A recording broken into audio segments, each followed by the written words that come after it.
Right breaking చూస్తున్నాం. ఏపీలోని పలు మున్సిపాలిటీలు కార్పొరేషన్లలో ఖాళీగా ఉన్న చైర్మన్ వైస్ చైర్మన్ ఎన్నికలు మరి కాసేపట్లో ప్రారంభం కానున్నాయి. తిరుపతి, నెల్లూరు, ఏలూరు కార్పొరేషన్లకు డిప్యూటీ మేయర్లు, నందిగామ, హిందూపురం, పాలకొండ మున్సిపాలిటీలో వైస్ చైర్మన్ల కోసం ఎన్నికలు జరగనున్నారు. ఇక అలాగే గుంటూరు నగరపాలక సంస్థలో స్టాండింగ్ కమిటీ ఎన్నిక జరగనుంది.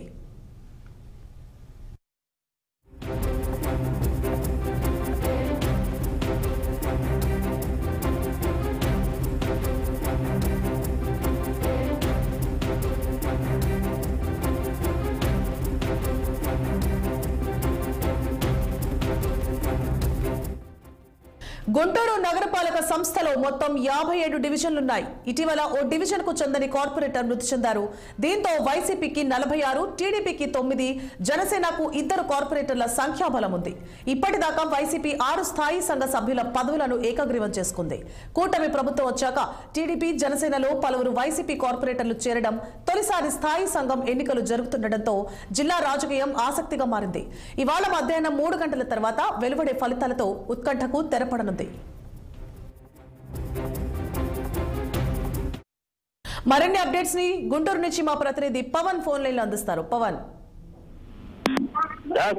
మొత్తానికి గుంటూరు నగరపాలక సంస్థ సంబంధించినటువంటి స్టాండింగ్ కమిటీ ఎన్నికలపై కూడా ఉదయం నుంచి కసరత్తు జరుగుతూనే ఉంది. ఇప్పటికే ఏదైతే మొదట్లో మేయర్, డిప్యూటీ మేయర్, కమిషనర్ మధ్య నెలకొన్నటువంటి వివాదం కూడా ఈ యొక్క స్టాండింగ్ కమిటీ ఎన్నికలకు తెరపడినటువంటి పరిస్థితి కూడా కనిపించింది. మరి ఈ నేపథ్యంలోనే ఈ రోజు మొత్తం ఈ యొక్క నగరపాలక సంస్థ సంబంధించిన స్టాండింగ్ కమిటీ ఎన్నికలకు కూడా గుంటూరు నగరంలో ఉన్నటువంటి 57 డివిజన్లకు సంబంధించినటువంటి దానిపై కూడా ఈరోజు ఈ యొక్క ఎన్నికలు అయితే మాత్రం జరగబోతా ఉన్నాయి. ఇప్పటికీ 6 స్థాయి సంఘ సభ్యుల పదవులు కూడా ఏకీకృతం చేసుకున్నటువంటి వైసీపీ, ఆ కూటమి ప్రభుత్వం వచ్చాక మాత్రం టీడీపీ, జనసేనలో చాలా మంది కూడా చేరినటువంటి నేపథ్యం కూడా కనిపిస్తుంది. కాబట్టి దీనిపై అయితే మాత్రం ఒక కసరత్తు కనిపిస్తా ఉంది. ప్రస్తుతం వైఎస్ఆర్సీపీకి కూడా 27 మంది మద్దతు ఉండగా టీడీపీకి 29 మంది తన శిబిరంలో ఉన్నారంటూ ఇప్పటికే తెలుగు తమ్ముళ్ళు, తెలుగుదేశం పార్టీ సంబంధించిన నేతలు కూడా చెప్తా ఉన్నారు. మరి ఈ నేపథ్యంలోనే వీరంతా కూడా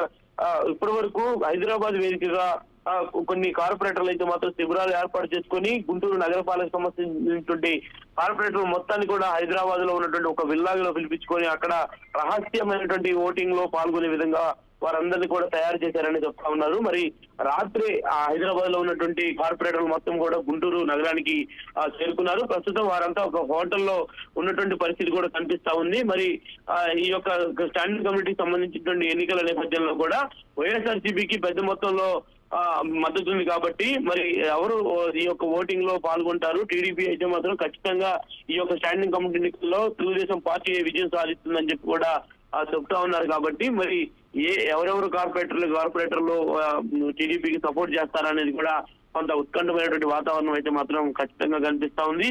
మరి దీనికి సంబంధించి కూడా ఇప్పటికే కౌన్సిల్ మెజార్టీ సభ్యులు వైఎస్ఆర్సీపీ వారు ఎక్కువగా ఉండడం, ప్రస్తుతం తెలుగుదేశం పార్టీ రాష్ట్రంలో అధికారంలోకి రావడం, వీటన్నిటినీ ఉన్న నేపథ్యం ఉంది. కాబట్టి ఖచ్చితంగా టీడీపీలోకి చాలా మంది కార్పొరేటర్లు కూడా వచ్చేటువంటి అవకాశం అయితే ఖచ్చితంగా కనిపిస్తుంది.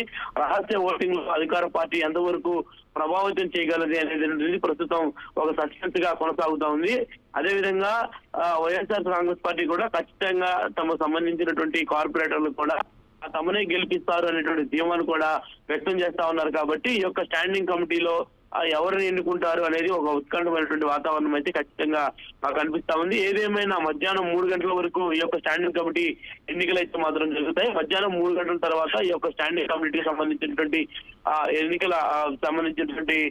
దానిపై కూడా నగర కమిషనర్ పులి శ్రీనివాసులు పూర్తి స్థాయిలో కూడా ఈ యొక్క ఓటింగ్ ని మొత్తాన్ని పరిశీలించి సాయంత్రమే ఈ యొక్క స్టాండింగ్ కమిటీ సంబంధించిన చైర్మన్ ఎన్నిక కూడా జరిగేటువంటి అవకాశం అయితే ఖచ్చితంగా కనిపిస్తాం.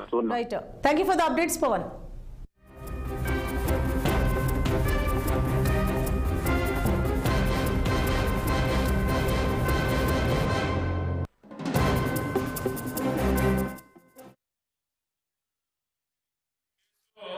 వాళ్ళు 3 days లో 4 days లో వాళ్ళు ఏదైతే క్వశ్చన్స్ కానీ లేకపోతే ప్రతిపాదనలు ఏదైతే ఇస్తారో ఆ ప్రతిపాదనలు ఆ 3-4 days లో సెక్రటరీ గారికి ఇవ్వటం, దాంతో ఎజెండా తయారు చేయటం. అప్పుడు 10 రోజులు గ్యాప్ ఉంటుంది. ఈ 10 రోజుల్లో అధికారులు ఏదన్నా సమాధానాలు ప్రిపేర్ చేసుకోవాలన్నా ఏదైనా వర్క్ చేయాలన్నా కూడా ఆ 10 రోజులు సమయం ఉంటుంది. కాబట్టి తప్పకుండా 45 రోజులు దాటకుండా కౌన్సిల్ సమావేశాలు నిర్వహించవలసింది చెప్పి అధికారులను ఈ సభా వేదిక ద్వారా ఆదేశాలు జారీ చేయడం కూడా జరుగుతాం. 3 days లో వాళ్ళు 3 days. ఇవి బులెటిన్ అప్డేట్స్. మరిన్ని అప్డేట్స్ మళ్ళీ కలుద్దాం. Stay tuned.